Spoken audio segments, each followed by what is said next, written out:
보고 있는데요. 한 장밖에 이제 남지 않았습니다. 5장까지밖에 없는 것 같은데 벌써 이제 4장 마지막 부분입니다. 연단의 끝을 바라보자라는 제목으로 하나님 말씀 전합니다. 2주 전에도 제가 고난에 대해서 설교 말씀을 전했는데 오늘 본문이 또 고난에 대한 내용이 나옵니다. 또 고난에 대한 내용이 나와요.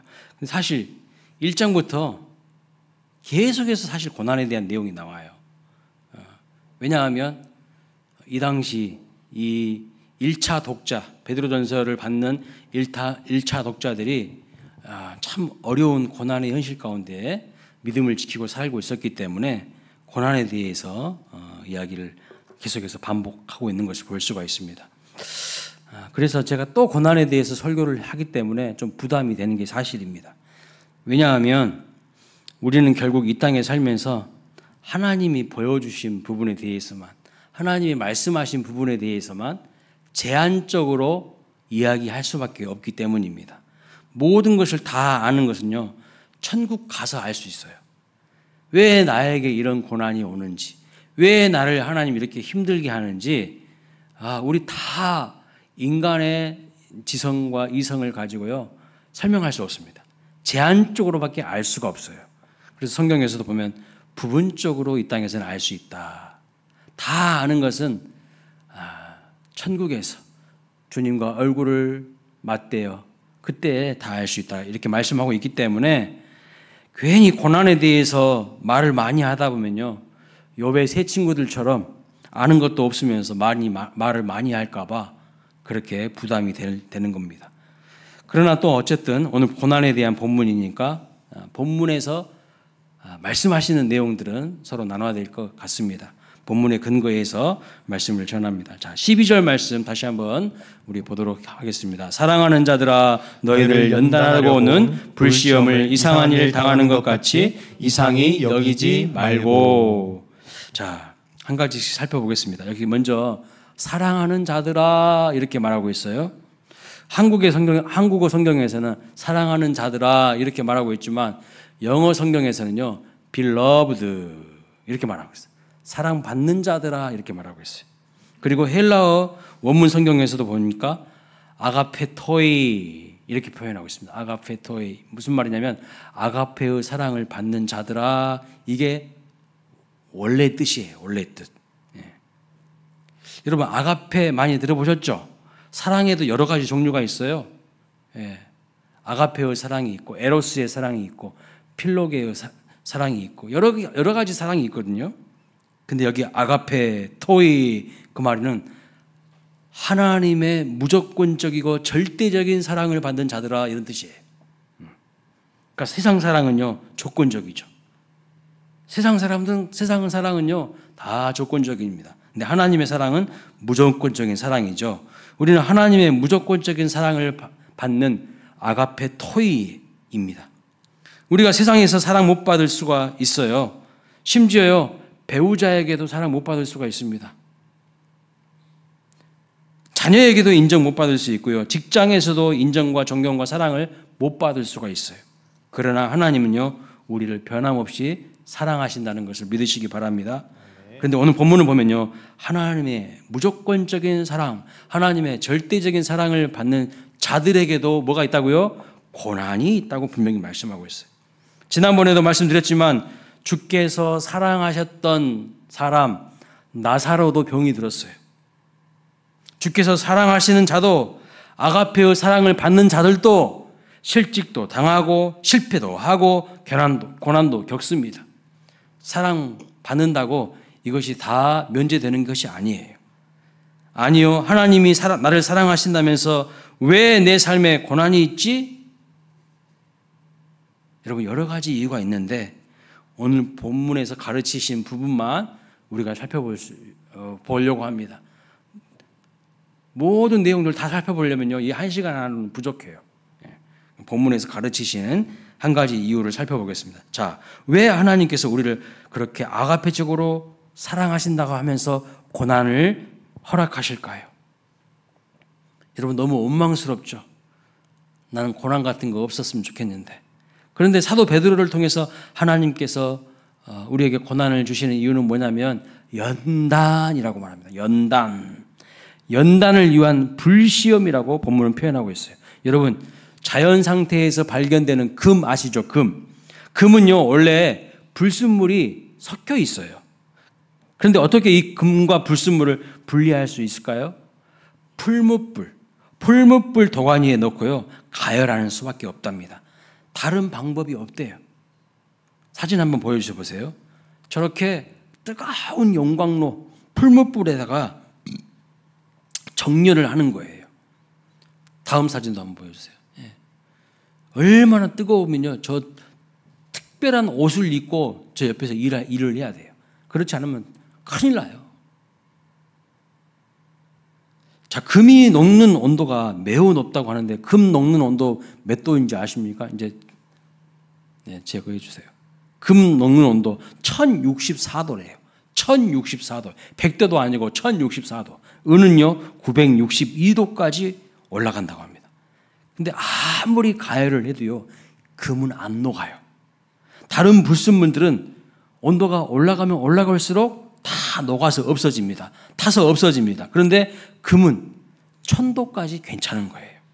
가열하면 가열할수록 불순물들은 다 사라지고 녹아지고 없어집니다. 그래서 순금만 남는 거예요. 순금만. 이해가 되시죠? 그래서 나오는 것이요 골드바예요. 골드바 하나씩 드릴까요? 네, 좋으시겠죠? 네. 설교 이야기하면 다 눈이 다 잠겨가지고 그냥 금 이야기하니까 다시 뭐야 이거? 네. 성경이 말하는 고난이 바로 이거예요. 왜 성도에게 고난이 있는가? 우리를 정금 같게 순금 같게 하시려고 하나님께서 고난을 허락하신다는 겁니다. 이것이 바로 고통의 신비, 고난의 신비입니다. 예레미야 17장 9절에 이런 말씀이 있어요. 인간의 마음 상태를 이렇게 표현합니다. 만물보다 거짓되고 심히 부패한 것은 마음이라. 여러분 인정되세요? 내 마음은 깨끗한 것 같은데, 내 마음은 정말 착한 것 같은데, 근데 성경은요 하나님의 말씀은 아니래요. 만물보다 거짓되고 부패한 것이 인간의 마음이래요. 겉으로 볼 때 아무리 고상하고 착해 보여도요 우리 안에 불순물이 엄청 많이 있다는 것을 말씀하고 있어요. 그런데 이 불순물이 제거되고 정금이 되고 순금이 되어서 보배와 같은 존재가 되려면 하나님께서 우리를 고난의 풀무 가운데를 지나가게 하신다는 거예요. 그것을 통과하게 하신다는 거예요. 이사야 48장 10절에 이런 말씀이 있습니다. 보라 내가 너를 연단하였으나 은처럼 아니하고 너를 고난의 풀무불에서 택하였노라. 금이나 은은요 풀무에 넣지만 사람은 고난의 풀무에 넣는다고 합니다. 고난의 풀무에. 여러분 안에 불순물이 많다는 성경의 진단에 동의가 되십니까요? 고난의 풀무를 통과할 때 버릴 것은 버리고 끊어낼 것은 끊어내고 정금같이 되어진다는 거예요. 그래서 우리를 위하여서 하나님께서 고난을 허락하시는 겁니다. 여러분 성경의 인물 요셉을 아시죠? 이 사람은요 여러분 어떻게 알고 계시는지 모르지만 사실 불순물이 많은 사람이었어요. 네. 여러분 요셉을 어떻게 보시는지 모르겠지만 요셉이 처음부터 대단한 그런 사람이 아니었어요. 원래 요셉도 문제가 많은 사람이에요. 고난을 통해서 정금같이 된 사람이 요셉입니다. 창세기 37장 2절에 보면 요셉에 대한 성경의 첫 번째 묘사가 나오게 되는데 이렇게 말하고 있어요. 창세기 37장 2절 읽어볼까요? 시작. 야곱의 족보는 이러하니라. 요셉이 17세의 소년으로서 그의 형들과 함께 양을 칠 때에 그의 아버지의 아내들 빌하와 실바의 아들들과 더불어 함께 있었더니 그가 그들의 잘못을 아버지에게 말하더라. 그가 그들의 잘못을 아버지에게 말하더라. 무슨 뜻입니까? 자기 형들의 잘못을 고자질하는 사람이었다. 고자질쟁이였다는 뜻이에요. 요셉에 대해서 처음 이야기하는데 이 사람은 어떤 사람이었는가? 고자질쟁이야. 이렇게 이야기하고 있어요. 형제들의 잘못을 아버지에게 말하는 사람. 허물을 덮어준 것이 아니라 고자질하는 사람. 이것이 바로 성경에 등장하는 요셉의 첫 번째 모습입니다. 이 친구가요 매우 공감 지수가 낮아요. 이 매우 EQ가 낮은 친구입니다. 감정지수, 공감지수가 낮습니다. 그래서 37장 3절 말씀을 볼까요? 또 읽어봅니다. 시작. 요셉은 노년에 얻은 아들이므로 이스라엘이 여러 아들들보다 그를 더 사랑함으로 그를 위하여 채색 옷을 지었더니. 네, 그렇습니다. 요셉의 아버지가 누굽니까? 야곱이죠. 야곱이 나중에 이름이 뭘로 바뀌어요? 이스라엘로 바뀌죠. 그러니까 야곱이, 이스라엘이 요셉을요 더 다른 자녀들보다 사랑했어요. 그래서 요셉만을 위해서 특별히 채색 옷을 입혔어요. 다른 자녀들은요 그냥 보통 일반적인 거무튀튀한 그냥 옷을 입혔는데 요셉만 화려한 옷을 입혔다는 거예요. 요셉만 채색 옷을 선물로 받았습니다. 여러분, 정상적인 아이라면 어떻게 반응할까요?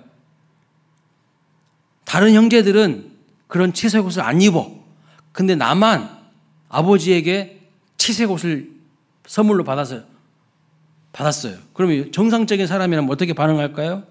다른 형제들에게 미안한 마음이 있겠지요? 여러분들 안 미안하신가 봐. 당연하지. 나는 소중하니까.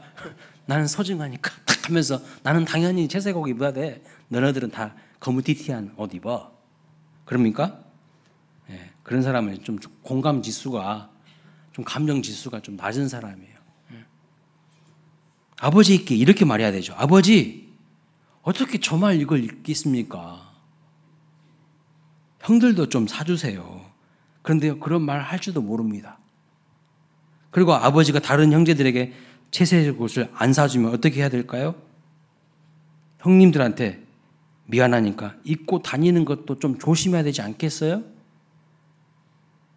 그런데 요셉은요 거의 맨날 채색 옷만 입고 다닙니다. 그래, 나는 특별한 사람이야. 나는 아버지의 사랑을 엄청나게 많이 받는 사람이야. 다 드러내고 다니고 있어요. 그러니 형들이 요셉을 어떻게 볼까요? 미워하죠. 시기하고 질투하죠.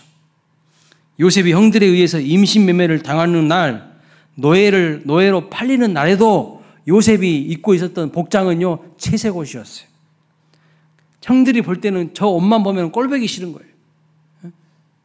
지만 아버지한테 사랑 다 받고 독차지하고 아버지의 편애를 받고, 우리들은 뭐냐 이거야 항상. 그래서 4절 말씀 볼까요?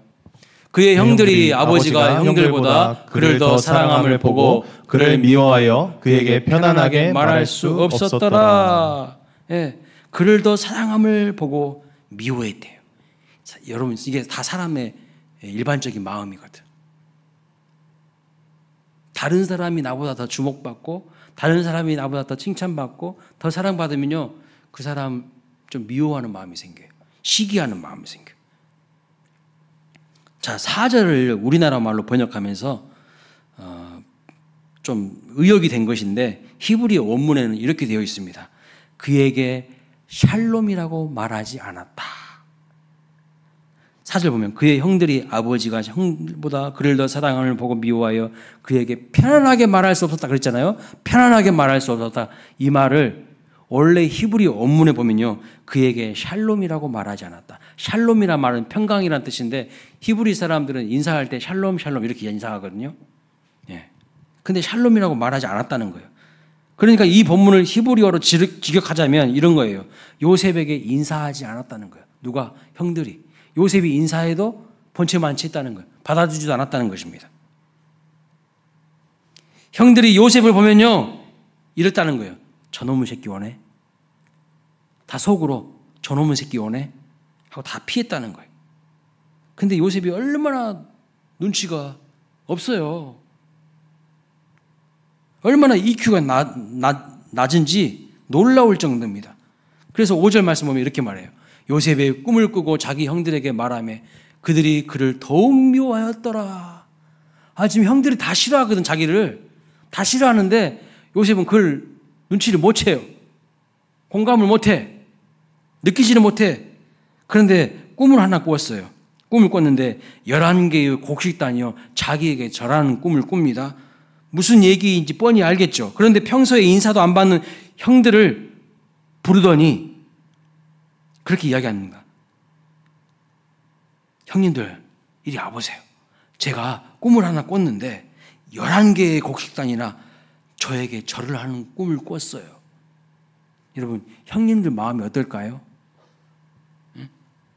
분위기 쌓였을 겁니다. 그런데 요셉이 형님들 표정을 읽을 줄 모릅니다. 그런데 또 그 다음에 또 꿈을 꿔요. 이번 꿈은 뭐냐면요, 해와 달과 11별이 자기에게 절하는 꿈을 꿉니다. 그런데 그 꿈을 또 가족들 앞에서 이야기를 합니다. 그래서 그의 아버지 야곱이 뭐라고 한 줄 아세요? 10절 말씀 보면 이렇게 말합니다. 37장 10절 시작. 아버지가 그를 꾸짖고 그에게 이르되 내가 꾼 꿈이 무엇이냐? 나와 내 어머니와 내 형들이 참으로 가서 땅에 엎드려 내게 절하겠느냐? 네. 그의 형들은 계속하세요. 시기하되 그의 아버지는 그 말을 간직해 두었더라. 네, 그렇습니다. 그러니까 요셉은 눈치 없이 계속해서 말을 해서 형제들에게 시기를 받는 것을 볼 수가 있어요. 여러분, 요셉이라는 사람이 보이십니까? 철부지 요셉의 모습이 보이세요? 그의 꿈과 그의 눈치 없는 말로 말미암아서 더욱 미움받는 것을 보게 됩니다. 요셉이라는 인물 속에 숨어있는 불순물이 보이십니까? 고자질하는 사람, 자랑하는 사람, 눈치 없는 사람, 배려 없는 사람, 생각 없는 사람, 이게 요셉이에요. 이게 요셉이라고요. 그러나 이렇게 철없고 성숙하지 못한 요셉을요, 이제 하나님께서 정금처럼 만들어 가십니다. 순금처럼 만들어 가세요. 그래서 고난의 풀무에다가 집어넣으시는 거예요. 노예로 팔립니다. 형제들에게 미움을 받아서 채색 옷이 다 벗겨지고 노예 옷이 입혀지는 거예요. 구덩이에 던져졌을 때에, 그리고 노예 옷이 입혀졌을 때에 요셉이 여러분 무슨 생각을 했을까요? 무슨 생각을? 내가 형들에게 잘못했나 보다. 내가 형님들 마음을 서운하게 했구나. 그제야 좀 생각해 보지 않았을까요? 형제들에게 미움을 받아서 인신매매 당할 때, 그때 비로소 조금 깨닫지 않았을까요? 그런데 여러분, 나중에 요셉이 엄청나게 하나님 앞에서 연단의 과정을 통과한 다음에 총리가 되게 되는데, 요셉 안에 가득한 이 불순물이 다 제거되지 않은 채로 총리가 됐으면 어떻게 됐을까요? 아마 난리가 났을 것입니다. 다 그냥 형들 다 목 다 쳐서 죽였을 거예요. 근데 요셉 안에 있는 불순물들이요, 연단의 과정을 통해서 다 제거가 된 다음에 요셉이 그 형들을, 그 가족들을 다 품는 것을 볼 수가 있어요. 엄청난 사람이 되는 겁니다. 여러분, 영광이라는 단어를 히브리어로 카바드라고 하는데, 이 카바드는 무슨 뜻이냐면 무겁다는 뜻입니다. 모든 영광은 무게가 있어요. 이제 우리 다음 주에, 이번 주 토요일 날 임직식 하게 되는데, 장로님 되고 권사님 되면요, 영광이 임해요. 근데 그것은 무게예요. 무게. 사명의 무게. 쉬운 게 아니에요. 그러니까 요셉이 연단의 과정이 없었다면요, 총리라는 그 무게를 감당할 수가 없어요. 감당할 수가 없어요. 아무나 무슨 총리 됩니까? 감당할 수가 없어요. 요셉이 고난을 통과하면서요, 정말 성숙한 인격의 소유자로 달라지고 새로워지는 것을 볼 수가 있습니다. 그래서 그가 형들을 만났을 때 어떤 말을 하는지를 보십시오. 창세기 45장 5절, 7절, 8절입니다. 5절 말씀 읽어보겠습니다. 시작. 당신들이 나를 이곳에 팔았다고 해서 근심하지 마소서, 한탄하지 마소서. 하나님이 생명을 구원하시려고 나를 당신들보다 먼저 보내셨나이다. 7절. 하나님이 큰 구원으로 당신들의 생명을 보존하고 당신들의 후손을 세상에 두시려고 나를 당신들보다 먼저 보내셨나니. 8절. 그런즉 나를 이리로 보낸 이는 당신들이 아니요 하나님이시라. 완전히 다른 사람이 됐어요. 원래는 고자질쟁이였다니까요. 지잘난 맛에 산 사람이었다니까요. 배려할 줄 모르고 생각 없는 사람이었어요. 근데 이렇게까지 남을 생각하고 배려하고, 그뿐만 아니라 하나님의 주권과 섭리를 믿는 사람이 된 것을 볼 수가 있어요. 창세기 50장 20절부터 21절에 보면 요셉의 마지막 말이 기록되어 있습니다. 이렇게 표현하고 있거든요. 당신들은 나를 해하려 하였으나 하나님은 그것을 선으로 바꾸사 오늘날 같이 많은 백성의 생명을 구원하시려 하셨나니 당신들은 두려워 마소서. 같이 읽어볼까요? 시작. 내가 당신들과 당신들의 자녀를 기르리이다 하고 그들을 간곡한 말로 위로하였더라. 누가 누구를 위로해야 되는 거예요, 지금? 누가 누구를 위로해야 될까요? 형들이 요셉한테 잘못했다. 우리의 죄를 용서해다오. 형들이 요셉을 위로해야 되는 거 아니에요? 근데 요셉이 도리어 형들을 자기한테 죄 지은 사람을요 위로해 주고 있어요. 허물을 덮어주고 있어요. 하나님의 큰 사랑을 경험했기 때문에 허다한 허물을 덮어주고 있는 것을 볼 수가 있어요. 요셉이 고난을 통해서 연단을 받고 정금과 같은 존재가 되어서 형님들을 용서하고 조카들까지도 다 돌보겠다고 하며 위로하는 것을 볼 수가 있습니다. 그래서 성경은요 고난에 대해서 아주 독특한 관점을 가지고 있는데 그것은 바로 고난 당하는 것이 나에게 유익이라는 거예요. 깨달아지십니까? 뭔 놈의 고난 당하는 것이 나에게 유익이야? 이렇게 생각하시는 분들은 아직 인생이 조금 뭔지 모르신 분들이에요. 죄송하지만 좀 더 살아보셔야 돼. 오늘 베드로는 말합니다. 하나님의 아가페 사랑을 받은 자들아 너희를 연단하려고 정금같이 만들려고 하나님이 허락하시는 그 불시험을 이상한 일 당하는 것처럼 여기지 말라 이렇게 말씀하고 있습니다. 여러분 이상하게 여기지 마세요. 왜 내가 하나님의 사랑을 받는데 이런 고난이 올까? 하나님 살아계시지 않는 건 아닐까? 아니에요. 무슨 이유라고요? 연단을 통해서 나를 더 멋진 하나님의 사람으로 더 성숙한 하나님의 사람으로 나를 높이 들어 사용하시려고 이 불시험을 허락하셨다는 것을 깨달으시기를 축복합니다. 고난을 통과하고 있다면요 지금 불순물이 제거되고 점금 같게 되시기를 주님의 이름으로 축원합니다. 베드로는요 한 걸음 더 나아갑니다. 13절 말씀은 이렇게 말해요.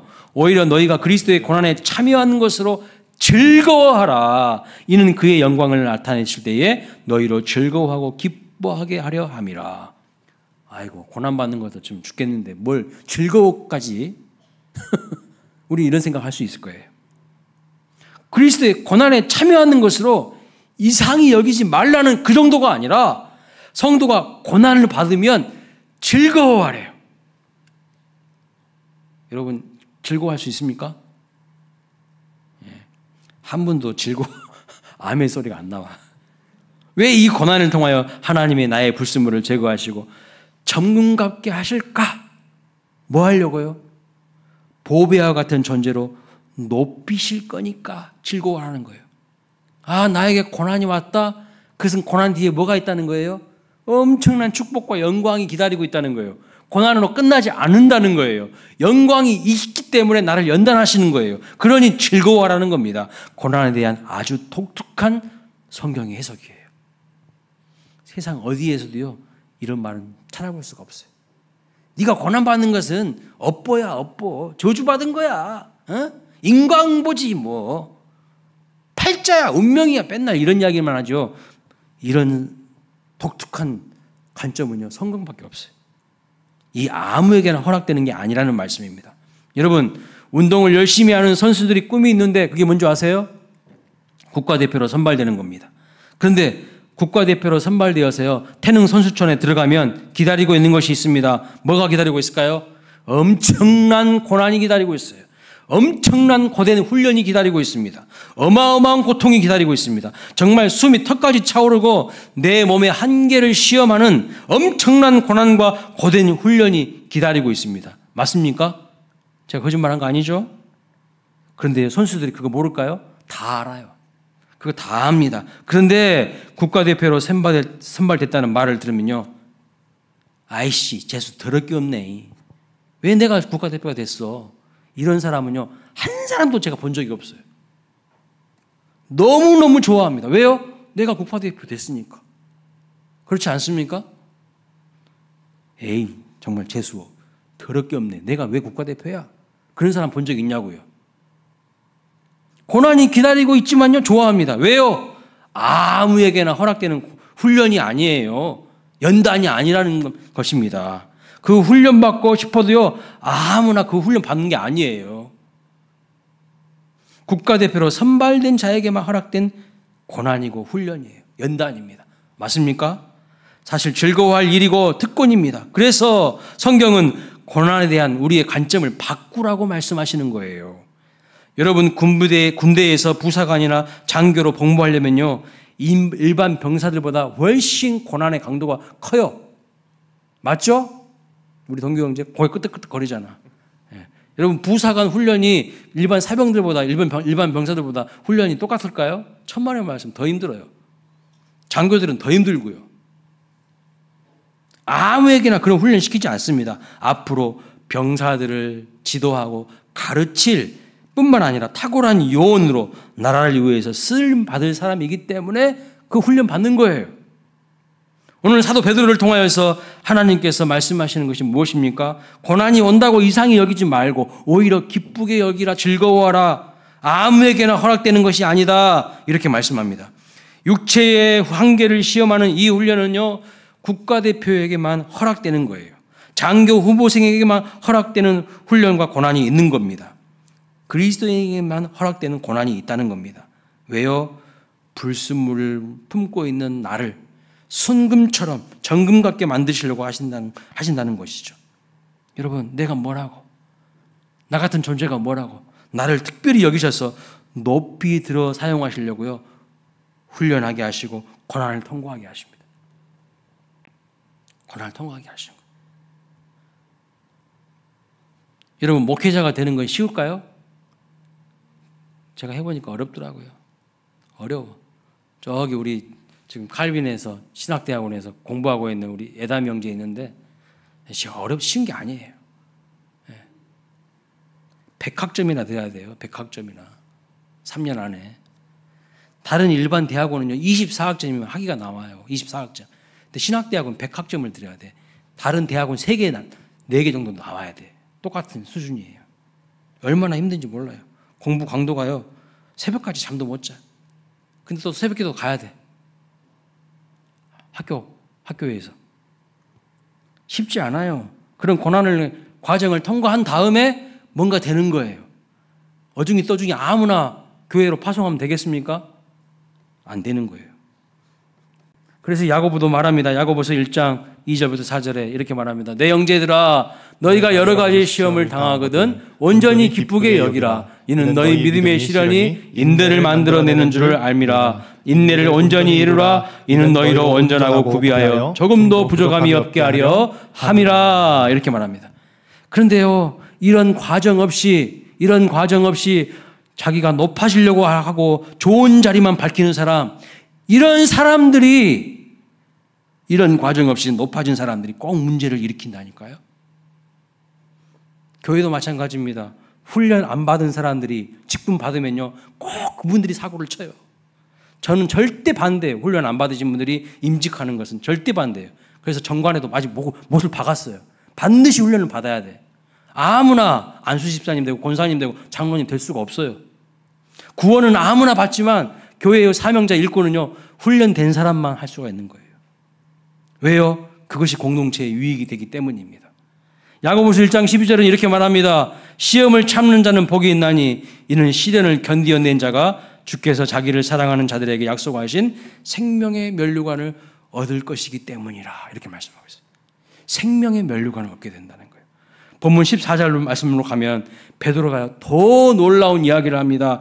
너희가 그리스도의 이름으로 치욕을 당하면 복 있는 자로다. 영광의 영 곧 하나님의 영이 너희 위에 계심이라. 이렇게 말씀하고 있어요. 여러분, 그리스도의 이름으로 치욕을 당하면 이 다음에 사실 생략된 단어가 있어요. 원문에 보면 호티라는 단어가 생략되어 있어요. 무슨 뜻이냐면 왜냐하면 이라는 단어입니다. 왜냐하면 영광의 영 하나님의 영이 너희 위에 계심이라, 이런 뜻이에요. 그냥 우리는 그냥 읽을 때 별 감동이 없죠. 하지만 굉장히 놀라운 이야기를 하신 겁니다. 여러분, 하나님의 영광의 영이 누구 위에 임하십니까? 고난 당하는 자 위에 있다는 거예요. 훈련하는 사람 그 위에 있다는 거예요. 이 영광의 영이 아무에게나 임하지 않습니다. 구약에는요, 모세의 성막이 완성되었을 때에 하나님의 영광이요, 이 모세의 성막을 덮습니다. 솔로몬이 성전을 지었는데 영광의 영이 구름처럼 그 성전을 덮습니다. 이게 바로 쉐키나라고 하는 하나님의 영광의 영이에요. 근데 이후로 이런 것들이 성경에 나오지 않아요. 아무리 뒤져봐도요, 이후에 이게 안 나와. 영광의 영이 안 나와. 없어. 임하지 않았어. 해파됐던 솔로몬 성전이 제거되었지만요, 하나님의 영광의 영이 그 위에 임하였다, 머물렀다는 표현이 없어요. 그런데 지금 베드로가 놀라운 이야기하고 있습니다. 사라졌던 하나님의 영광의 영이, 모세의 성막에 임하였던 영광의 영, 솔로몬 성전에 임하였던 영광의 영이 어디에 가 있는가? 고난당하는 자 위에 머물러 있다고 지금 말씀하고 있어요. 아, 고난당하는 자 위에 머물렀다. 여러분, 무슨 뜻일까요? 무슨 이야기일까요? 고난이 우리를 참된 성막으로, 참된 성전으로 만든다, 이 뜻이에요. 고난이 우리를 점검받게 하고 우리 한 사람 한 사람이 왕궁을 목표로 지어가는 성전이라는 뜻입니다. 그런데 고난을 통하여서 하나님의 영광의 영이 우리 위에 머무시는 참된 성전으로 만들어가게 하신다는 거예요. 고난이 있을 때마다 생각하십시오. 하나님이 나를 정금같게 하셔서 나를 영광의 영이 머무시는 성전답게 하시는구나. 그 과정으로 나를 지금 이끌어 가시는구나. 이것을 깨달으시기 바랍니다. 자, 여기까지 읽고 혹시 오해하는 사람들이 있을까 봐 사도 베드로가 한 가지 사실을 추가합니다. 15절 말씀 이렇게 말합니다. 너희 중에 누구든지 살인이나 도둑질이나 악행이나 남의 일을 간섭하는 자로 고난을 받지 말려니와. 여러분, 우리가 살인, 도둑질, 악행, 남의 일 간섭하는 자로요, 고난을 받으면 안 된다고 말씀하고 있어요. 착각하지 말라는 거예요. 성도가 받는 모든 고난이 다 연단은 아니라는 거예요. 우리가 잘못해서 받게 되는 고난도 얼마든지 있다는 것입니다. 그래서 베드로전서 2장 20절에서도 이렇게 말합니다. 죄가 있어서 매를 맞고 참으면 무슨 칭찬이 있으리요. 그러나 선을 행함으로 고난을 받고 참으면 이는 하나님 앞에서 아름다우니라. 자, 성도가 받는 고난 중에는요, 연단을 목표로 하는 고난이 분명히 있지만 내가 잘못해서, 내가 죄를 저질러서 받는 고난도 있다는 것을 말씀하고 있어요. 내가 잘못해서 받게 되는 고난이 있는데 그런 고난은 받으면 안 되신다는 말씀입니다. 우리 수원광일교회 성도님들은 징계로 고난받지 않으시기를 주님의 이름으로 축원합니다. 자, 16절 말씀 같이 읽어보겠습니다. 시작. 만일 그리스도인으로 고난을 받으면 부끄러워하지 말고 도리어 그 이름으로 하나님께 영광을 돌리라. 그렇습니다. 죄가 있어서 받는 고난이 아니라 내가 그리스도인이기 때문에 받는 고난이 있어요. 여러분, 여기 그리스도인이라는 것은 무슨 뜻이냐면 그리스도께 속한 자, 그리스도를 따르는 자, 이런 뜻입니다. 소위 세상 사람들이요, 우리를 예수쟁이라고 불러도 그것은 부끄러운 이름이 아니라 자랑스러운 이름이라는 것을 믿으시기 바랍니다. 여러분은 그리스도인이라는 이름이 부끄러우세요? 자랑스러우세요? 어떠신 것 같으세요?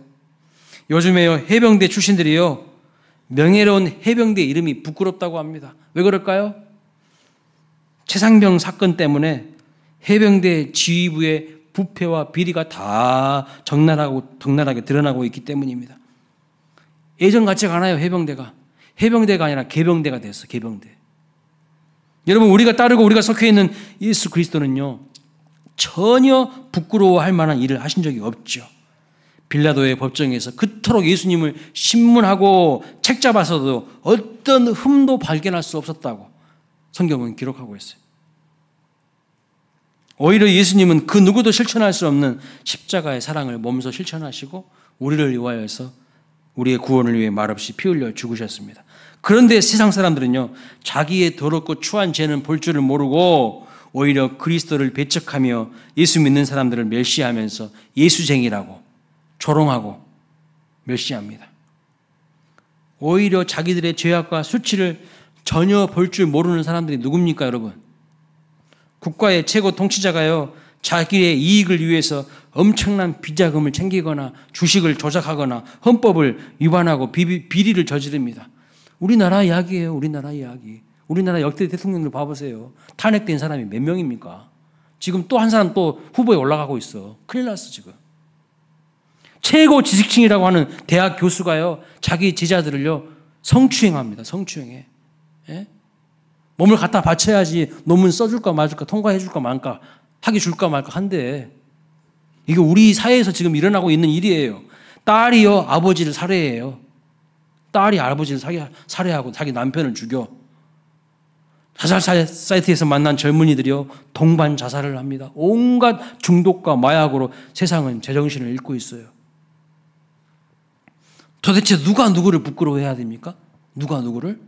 이런 죄악 세상에서 자기의 죄를 수치스럽게 생각하면서 회개하고 예수님을 영접하고 주님을 따르는 성도야말로, 그리스도인들이야말로 제정신을 잃은 이 미친 세상에서 제정신 차리고 살아가는 사람들 아닙니까? 그러므로 우리가 이 땅에서 성도가 된 것이 얼마나 자랑스러운 일입니까? 부끄러워할 일이 절대 아니에요. 누가 누구를 부끄러워해야 되는 거예요?